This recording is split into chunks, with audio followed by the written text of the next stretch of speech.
go. Now it's time to get caught up with our current money events.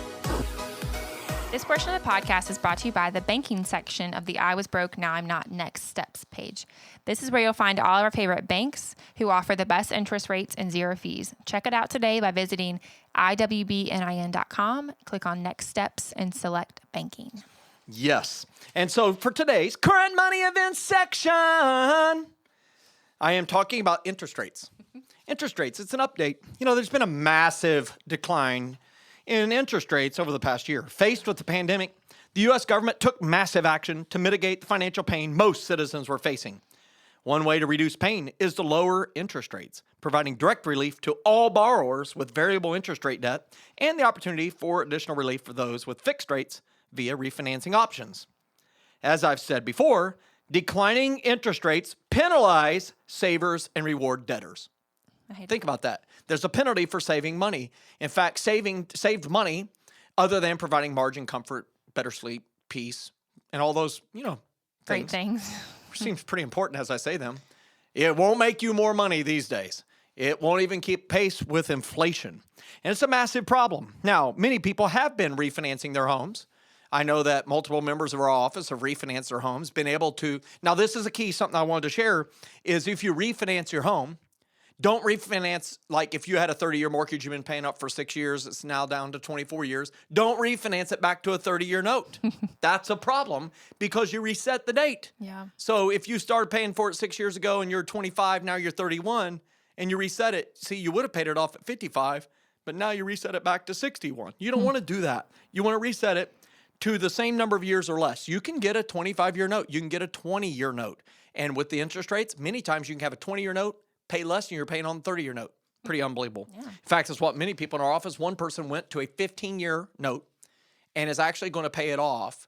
Yeah, I think it cost them like $12 more a month than their 30-year note, and they're only like 4 years in. So they literally knocked off 9 years of the repayment period by adding $12 a month with their refi. Oh. So it's important to think about. Now, as I've said many times, these declining interest rates do penalize the savers.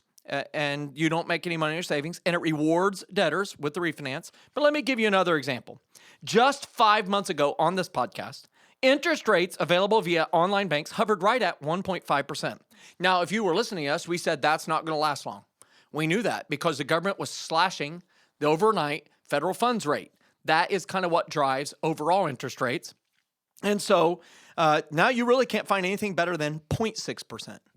Went all the way down to 0.6%. I hate when I get those emails. Oh, it's so bad. They email you every time they decrease You know, just a year ago, go back 52 episodes ago, man, mortgage rates were at 2.15%. They were actually getting somewhere reasonable, but they went away.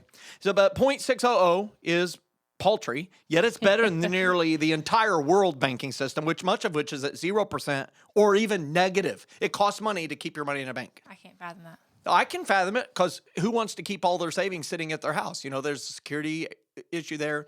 There's issues that they might spend it, So they pay for the safety of banking and they pay money. It's crazy. Go to the banking section and find a new bank. Yes, find a new bank, especially for those of you in the U.S. And so mortgage rates have also declined, which makes it good for, as I said, the debtors. And so a 15-year note right now is 2.48%.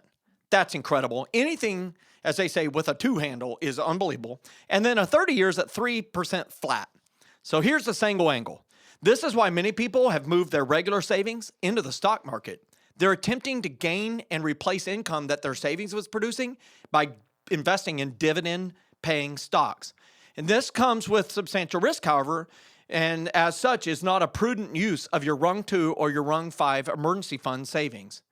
Indeed, if you have a home mortgage that is at a substantially higher interest rate, it does make sense for you to consider pursuing a refinance. But just remember, don't reset back to 30 years or 15 years, whatever you were at.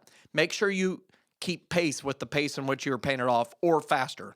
One thing I would tell you, your Rung 2 and Rung 5 savings is to be in safe, like safe, FDIC insured safe / in your mattress safe, like safe. No chance of it going away. It's there for protection, security, peace. And when you have it invested in a stock, there is no guarantee that that will remain safe. I don't care how good that company's been in the past or dividends. have been, consistently paid. That can all change because, as we know, we're in weird and wild times in the market. And so that's what I wanted to share with the current money events section.